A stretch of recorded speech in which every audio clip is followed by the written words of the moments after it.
राजस्थान का अपवाय तंत्र। राजस्थान के अपवाय तंत्र को 3 भागों में बांटा गया है। बंगाल की खाड़ी का अपवाय तंत्र, अरब सागर की खाड़ी का अपवाय तंत्र और आंतरिक प्रवाह की नदियों का अपवाय तंत्र। अब हम बात करते हैं बंगाल की खाड़ी का अपवाय तंत्र। तो बंगाल की खाड़ी का जो अपवाय तंत्र है वो इस प्रकार से, बंगाल की खाड़ी राजस्थान से 29 किलोमीटर दूर है। कितने किलोमीटर दूर है? 219 किलोमीटर, ठीक है ना। बंगाल की खाड़ी का अपवाय तंत्र राजस्थान के अपवाय तंत्र का कुल 20% का भाग है।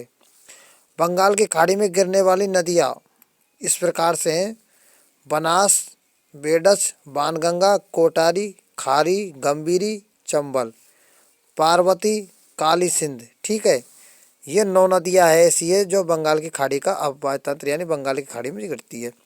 इनकी हम जो ट्रिक की बात करते हैं वो है बे खे गे चंपक। ठीक है, बे से बनास नदी, खे से खारी, बे से बेडच, गे से गंभीरी, बे से बाणगंगा, जैसे चंबल, कैसे काली सिंधी, पैसे पार्वती, कैसे कोटारी।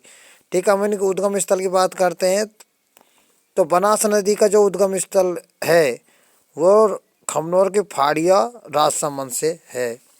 कहाँ से? खमनोर के फाड़ी राजसमंद। ठीक है, अब हम बेडच की बात करते हैं।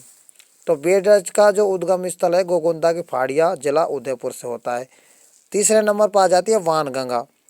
जो बाणगंगा का उद्गम स्थल बैराट की फाड़ियों से होता है। ठीक है, जिला जयपुर। उसके बाद में कोटारी का उद्गम दुबेर की फाड़ियों से, जिला राजसमंद। खारी का होता है उद्गम स्थल बिजराल की फाड़ियों से, जिला राजसमंद। अब गंभीरी नदी की बात करते हैं तो इसका उद्गम स्थल नादोती की फाड़ियों से, जिला करौली से। ठीक है, उसके बाद में चंबल नदी की जो बात करते हैं उसका उद्गम जानापा की फाड़ियों से, राज्य जिला महू एमपी से। पार्वती की बात करते हैं तो उद्गम स्थल सिरोर से, राज्य इसका जो जिला है वो एमपी से होता है। काली सिंध नदी का जो उद्गम स्थल होता है वो बागरी गांव देवासी से स्थान एमपी से होता है। अब अगली नदी की हम बात करते हैं तो अरब सागर की खाड़ियों का अपवाय तंत्र। ठीक है, अरब सागर खाड़ी के जो अपवाय तंत्र इस प्रकार से, अरब सागर की जो खाड़ी है वो राजस्थान से 400 किलोमीटर दूर है। कितने किलोमीटर है? 400 किलोमीटर दूर है। कच्छ का रण है राजस्थान से 225 किलोमीटर दूर।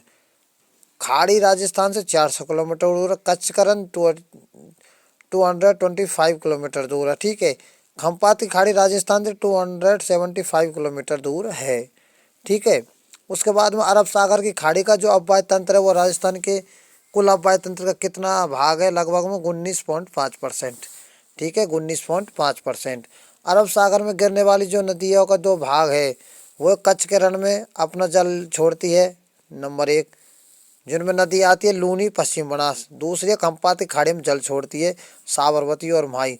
अब अरब सागर में गिरने वाली नदियाँ इस प्रकार से, सोजा, सासुमा, लूनी में आज।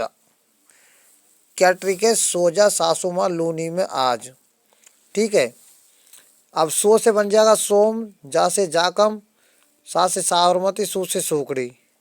ठीक है, माँ से माही, लू से लूनी और आ से अनास और जैसे जवाएं। ठीक है, अब इनकी बात करते हैं कहाँ कहाँ हो जाती है। जो सोम नदी है जिला उदयपुर से, जो इसका उद्गम होता है बीचामेडी की फाड़ियों से। ठीक है, जाकम नदी है जो प्रतापगढ़ जिले में बहती है, इसका उद्गम भंवरमाल की फाड़ियों से होती है। ठीक है, साबरमती है ये उदयपुर जिला में बहती है, उद्गम इसका पादरला गांव से है। ठीक है, सूकड़ी जो नदी है ये पाली जिला में बहती है, इसका उद्गम देसोरी गांव से होता है। ठीक है, माई जो नदी है वो धार जिला में बहती है, उद्गम इसका अमरोर की फाड़ियों से। ठीक है, लूनी नदी है वो अजमेर जिला में बहती है, उद्गम स्थल नाग की फाड़ियों के पश्चिम से। ठीक है, अब हम अनास नदी की बात करते हैं तो जिला एमपी आवेर में, और उद्गम इसका होता है आवेर गांव से। अब जवाई की बात करते हैं तो जिला पाली और उद्गम पाली तहसील दरिया गांव से होता है। ये हुई अरब सागर की खाड़ियों का अपवाय तंत्र, और पहले पढ़ी थी बंगाल की खाड़ियों का अपवाय तंत्र। अगले नेक्स्ट पार्ट में हम पढ़ेंगे आंतरिक प्रवाह की नदियों का अपवाय तंत्र। ठीक है।